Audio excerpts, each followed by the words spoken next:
haven't talked about rented houses for a while, so today I'd like to share a story about a cheap rental house with you all. This particular house is located somewhere in Bangkok, but what makes this house unusual, different, and intriguing is that it doesn't seem like a typical rental house. You must be wondering what I'm talking about. Right, how can a house be so different? Let's listen to this experience together. But before we do, as always, please like this video to show your support. Alright, are you ready? Let's get into it. This story comes from Den. It's a first-hand experience that happened over 10 years ago. Den shared that back then, he had just moved to Bangkok. Coming from the countryside with little education, he decided to become a fruit vendor, pushing his cart around. He aimed to sell his goods in the suburbs of Bangkok. After deciding on his profession, Den started looking for a cheap room to rent that would be convenient for storing his cart and commuting. He didn't have to search for long before he stumbled upon a small rental room at the end of a quiet alley. There were only a few houses on this alley, mostly old, dilapidated houses, abandoned and covered in thick, overgrown grass. As he walked toward the end of the alley, he came across a small, single-story building with just 2 rooms next to each other. From the outside, it looked more like a storage room than a place to live. But at the front of the room, a small sign read, "Room for Rent." Judging from its overall condition, Den thought this room might suit him well. He decided to contact the landlord for more details. When he met the landlord, a kind-looking middle-aged woman, she warmly welcomed him. She told Den that if he wanted to rent a room, the one on the left was available. It was empty, and the rent was only 1.00 baht per month. Inside, the room was tiny. Facing the entrance was a wooden window that could be opened for ventilation. And it had iron bars for security. The room was simply furnished. Even though it was a cheap room, the landlord had kindly provided some furniture, such as a single bed in the middle of the room and an old wooden wardrobe on the side.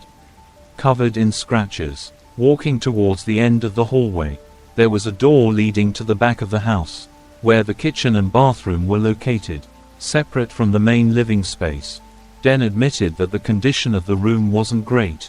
However, compared to the price, it was too good to refuse. He decided to rent the room on the spot. The next day, he moved into the room. He shared that although everything seemed normal, the surrounding atmosphere felt strange. He felt an uncomfortable, eerie feeling around him during the day, which intensified after sunset.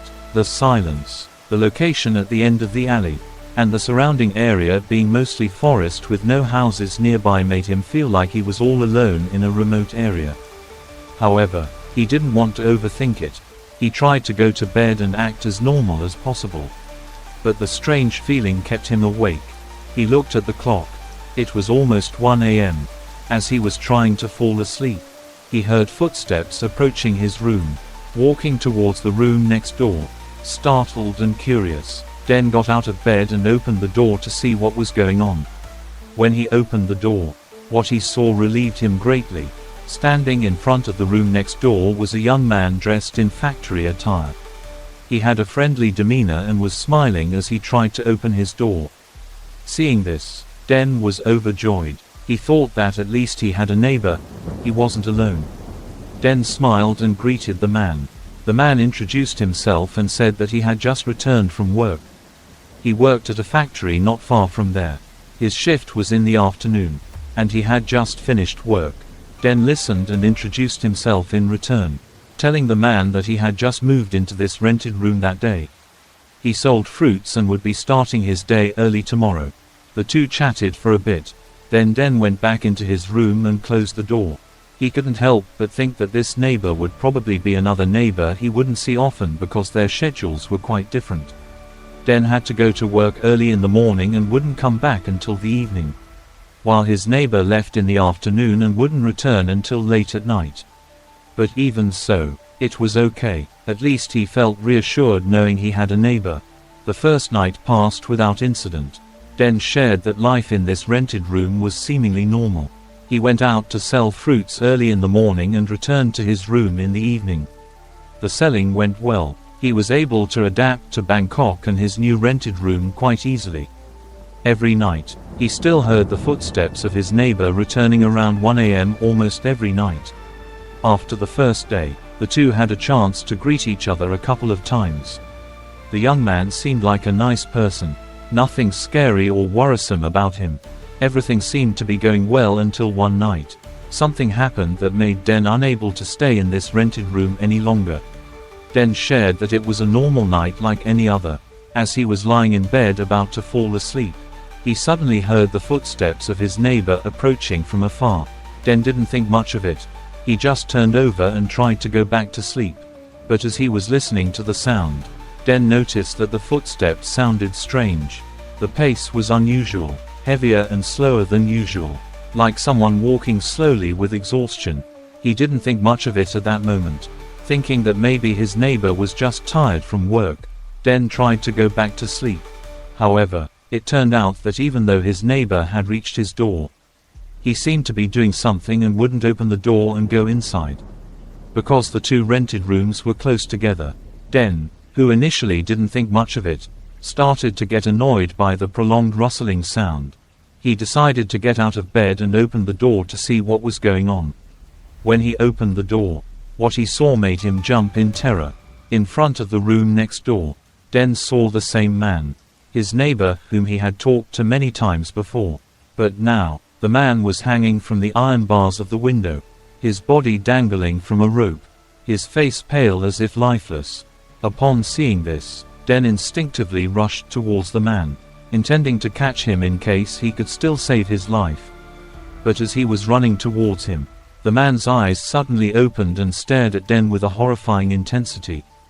Den was so shocked that he stumbled backward and fell. But what was even more terrifying was that the dangling figure in front of him began to transform, becoming bloated and disfigured within seconds. Den was too shocked to scream. He was so terrified that he lost control, running away from that spot in a daze. He didn't stop running until he finally came to his senses and spent the rest of the night at his friend's place. The next morning, wanting to know what it was that he had encountered, Den decided to ask the landlord about it. He recounted everything that had happened the previous night. The landlord's reaction after hearing the whole story was not one of surprise. Her expression changed only slightly before she sighed and revealed a truth that shocked Den even more. She told him that the truth was, the rented room next door was unoccupied. It was just an empty room that had been closed off. The reason was that a year ago, when both rooms were vacant, a man came to her and said he wanted to rent the room because it was close to his workplace. The landlord herself had noticed that the man seemed unusual. His face was filled with sadness, as if he was troubled by something, but she didn't think much of it and agreed to rent the room to him. After that, the man rented the room on the right for only 2 weeks before something tragic happened. From then on, the landlord kept the right room closed and didn't rent it out anymore. But it turned out that whoever rented the room on the left would encounter this man every night. And every Buddhist holy day, they would find him hanging in front of the room. This continued until no one could bear it anymore, and everyone moved out. The entire story sent chills down Den's spine. He immediately decided that he couldn't take it anymore. He packed his belongings and moved out of the rented room that very day. And that's the whole story that I wanted to share with you today. A big thank you to Den for sharing this spine-chilling experience. So, what do you guys think? Personally, I've always found stories about rented houses, apartments, or other people's living spaces to be the most unsettling. But one thing I always emphasize is that you don't have to worry or overthink it. Just because we go somewhere or stay somewhere doesn't mean we'll encounter something scary. Some people might, some might not, or maybe you won't. And I will. It really depends on luck, fate, and destiny. Don't worry or overthink it. You'll only stress yourself out for no reason. Anyone else loves stories about rented houses like me? Let me know in the comments below. And if you have any scary or spooky experiences, whether it's your own or something you've heard from someone else, feel free to send them to my email address below if you'd like me to share them. And before we go, as always, please like, subscribe, and don't forget to hit the notification bell to support this small channel. Thank you for watching and listening until the very end. See you in the next video. Goodbye.